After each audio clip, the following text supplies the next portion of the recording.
A'udzubillahi samil alim minasyaitonir rajim. Bismillahirrahmanirrahim. Assalamualaikum warahmatullahi wabarakatuh. Alhamdulillahilladzi waqafa. Assalatu wassalamu ala nabiyil mustafa wa ala alihi wa ashabihi min ahlil wafa. Rabbi shrah li sadri wa yassir li amri wahlul 'uqdatam min lisani yafqahu qawli. Subhanaka la ilma lana illa ma 'allamtana innaka antal alimul hakim.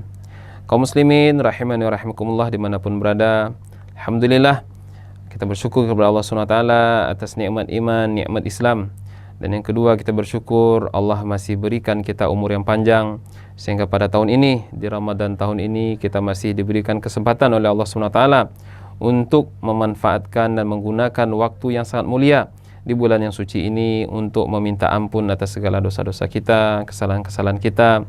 Kemudian juga berkesempatan untuk melipat gandakan pahala kita di hadapan Allah SWT, sehingga ketika berlalunya Ramadan ini kita menjadi hamba yang diampunkan dosa, ya, sehingga kita kembali menjadi hamba yang diridhai Allah SWT dan jauh berkurang ataupun mungkin Allah hapuskan dosa-dosa yang ada dan ataupun terjadi dalam diri kita. Kaum muslimin rahimani wa rahimakumullah dimanapun berada, ya, kita tahu bahwasanya pada tahun kedua Hijriah di bulan Sya'ban, Allah SWT telah mewajibkan perintah untuk melaksanakan puasa di bulan Ramadan selama 30 hari. Dan ini telah menjadi kewajiban sejak saat itu sampai hari ini setelah berlalu 1443, ataupun tepatnya kalau dikurangi dia tahun kedua Hijriah adalah sudah menjalankan 1442 kali puasa di bulan Ramadan. Ini satu kesyukuran dan kenikmatan bagi kita umat Nabi Muhammad SAW.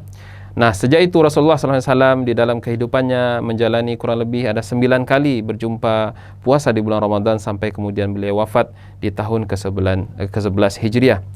Nah, kita ingin dalam kesempatan kali ini membahas atau menceritakan beberapa peristiwa yang terjadi di bulan Ramadan pada masa kehidupan Nabi SAW.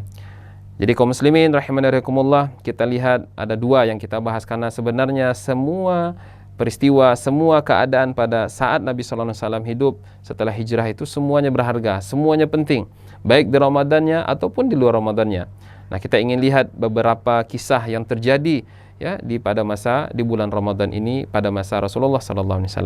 Yang pertama, kita ingin mengutip ataupun membahas mengenai satu peristiwa yang besar yang disebut dengan Perang Badar ataupun disebut dengan Al-Ghazwa Al-Badr Al-Kubra, ya, yaitu Perang Badar yang besar. Ya, di mana pada saat itu terjadi kontak fisik secara militer antara kaum muslimin dengan kaum kafir Quraisy, ya, yang datang dari Mekah ataupun yang kembali dari perdagangannya di Syam. Sebenarnya ini adalah puncak dari konfrontasi militer sebetulnya, Perang Badar yang di tahun kedua Hijriah dan bertepatan terjadinya pada tanggal 17 Ramadan di tahun kedua Hijriah ini. Ya, jadi sebetulnya sudah terjadi beberapa konfrontasi militer antara kaum muslimin di Madinah dengan kaum musyrikin di Mekah. Tapi puncaknya terjadi di Perang Badar di tahun kedua Hijriah ini. Dan itu terjadi di bulan Ramadan. Nah, sebabnya adalah Rasulullah SAW, ya, mengaca kepada syariah yang telah dilakukan sebelum-sebelumnya, ya, yaitu melihat satu peluang dan potensi di mana, ya, kabilah dagang yang dipimpin oleh Abu Sufyan yang baru kembali daripada Syam menuju kota Mekah itu melewati wilayah Madinah ataupun tak jauh rutenya dari kota Madinah.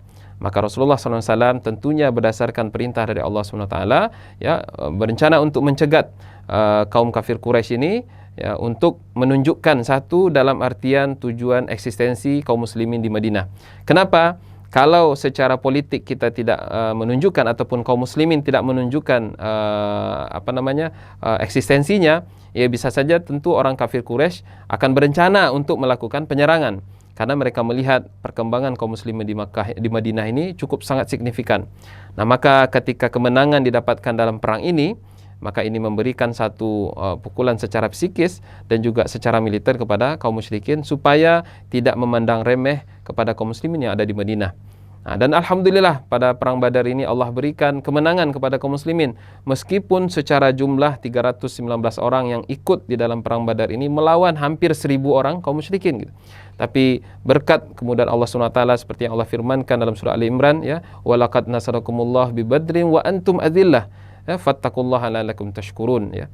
Bahwasanya pada Perang Badar itu secara kuantiti ini kaum muslimin ini lemah, ya. Jumlah saja ya, artinya satu orang melawan 3 orang gitu.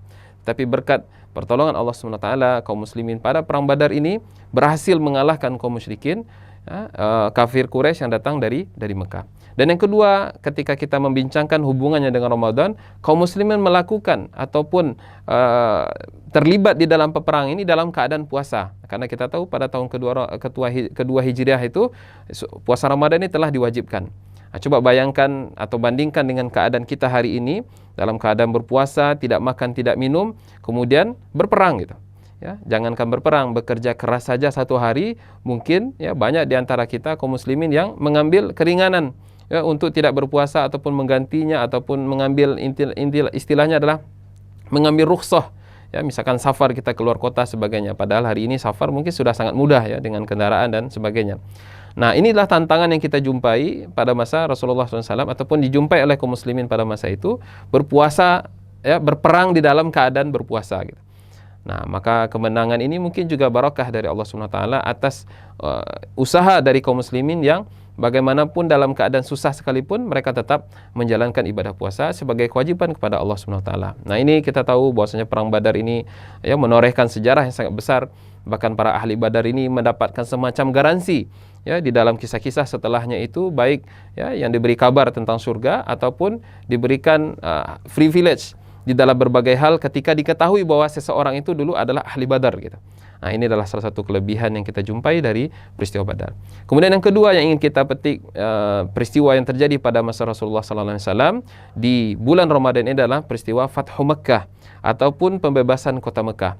Bagaimana kita tahu bahwasanya Fathu Makkah ini adalah di antara rentetan puncak kemenangan kaum muslimin, menunjukkan eksistensi yang dimulai dari perang Badar tadi, kemudian terjadi berikutnya adalah perang perang Uhud, ya, perang Ahzab, Khandaq, kemudian seterusnya sampai kemudian ya dilakukan pembebasan kota Mekah. Nah, sebab dari Fathu Makkah ini akibat terjadinya pelanggaran perjanjian yang telah dimaterai pada masa Hudaybiyah. Nah, jadi dalam Sulh Hudaybiyah itu ada di antara poin-poin perjanjiannya adalah ada 2 kabilah Arab ya yang kemudian berkoalisi, satu yaitu kabilah Bani Khuza'ah berkoalisi dengan kaum muslimin di Madinah, dan Bani Bakar berkoalisi dengan kaum Quraisy di Mekah. Nah, di dalam setelah proses itu ya, di dalam perjalanannya tiba-tiba kaum Bani Bakar ini melanggar perjanjian dengan membunuh salah seorang dari anggota ataupun keturunan dari Bani Khuza'ah. Nah, maka otomatis ketika terjadi pengkhianatan, otomatis perjanjian pun jadi batal dengan sendirinya. Ya, berusaha Abu Sufyan kemudian mendatangi Rasulullah SAW, kemudian Abu Bakar, Ali dan sebagainya ke Madinah untuk memperbarui perjanjian itu. Ya, tapi tidak diacuhkan oleh Nabi dan juga tidak diacuhkan oleh para sahabat. Dan ini ternyata adalah pintu kepada terjadinya Fathu Makkah ketika itu. Maka alhamdulillah ya, idza jaa nasrullahi wal fath wa ra'aitan nasa yadkhuluna fi dinillahi afwaja fasabbih bihamdi rabbika wastaghfir innahu kana tawwaba. Kata Allah SWT dalam surah Al-Fath ya, menunjukkan bahwasanya Fathu Makkah ini satu momentum peristiwa sejarah yang sangat penting yang terjadi di dalam sejarah kaum muslimin, dan itu terjadi di bulan Ramadan. Ya, jadi kaum muslimin rahimani rahimakumullah dimanapun berada, ya, kita baca sirah ini, ternyata peristiwa-peristiwa besar, sejarah-sejarah besar di dalam bangsa kita, di dalam umat kaum muslimin itu terjadi di bulan Ramadan. Nah, jadi tidak ada alasan bagi kita menjadikan bulan Ramadan ini sebagai bulan untuk bermalas-malasan. Ya, tidak ada alasan karena kita berpuasa kemudian kinerja kita berkurang, etos kerja kita menurun gitu. Justru sebaliknya, ketika kita mengaca kepada peristiwa perang Badar, kemudian peristiwa Fathu Makkah ini menunjukkan bahwasanya di bulan Ramadan sekalipun justru terjadi peningkatan amalan, baik secara kuantitinya maupun secara kualitasnya. Sehingga apa? Dari tauladan Rasulullah SAW dan para sahabat ini kita bisa melihat bahwasanya ya, bulan Ramadan kesempatan dan momentum meningkatkan amalan di samping kita beribadah yang sudah kita sedia maklum ya, membaca Quran, kemudian melaksanakan solat ya, solat tarawih dan witir, kemudian tahajud dan sebagainya, juga tidak menghalangi kita melakukan amal-amalan dakwah. Ya, justru ketika Ramadan ini banyak kita jumpai dan kita dengar para mubaligh, para dai, para ustaz-ustaz kita justru pergi safari dakwah ke berbagai tempat ya, yang tentu menuntut ya kesiapan secara fisikal, kesiapan secara psikis juga. Ya, bahkan ada yang berdakwah ke pelosok negeri dan sebagainya. Jadi di sini ada tauladan kita di hadapan kita, baik dari segi sejarah ataupun apa yang kita hadapi dan lihat di masa hari ini. Yang mudah-mudahan dengan peristiwa ini, dengan peristiwa yang terjadi pada masa Rasulullah SAW ini, memberikan kita motivasi supaya bulan Ramadan, selain kita beramal, ya, beribadah seperti yang telah digariskan oleh Rasulullah SAW dan dicontohkan oleh salafun saleh, kita juga mengambil inspirasi dari peristiwa yang, ya, menuntut mungkin secara fisik ini, ya, memberikan kita motivasi bahwasanya Ramadan tidak menghalangi kita untuk tetap beraktivitas seperti biasa. Bahkan mungkin bisa jadi lebih dari sekadar aktivitas di hari biasa gitu. Buktinya apa? Ya, kita lihat kisah dalam, ya, Perang Badar ataupun dalam Fatu Makkah. Mudah-mudahan, ya, dengan kisah-kisah ini, dengan wawasan ini, dengan informasi dan cerita sejarah ini memberikan kita motivasi dan memberikan kita semangat supaya menjadikan Ramadan kesempatan untuk beramal, kesempatan juga untuk meningkatkan amalan kita di sisi Allah Subhanahu wa taala. Mudah-mudahan bermanfaat apa yang disampaikan, dan terlebih terkurang mohon maaf atas segala kesalahan. Billahi taufiq wal hidayah. Wassalamualaikum warahmatullahi wabarakatuh.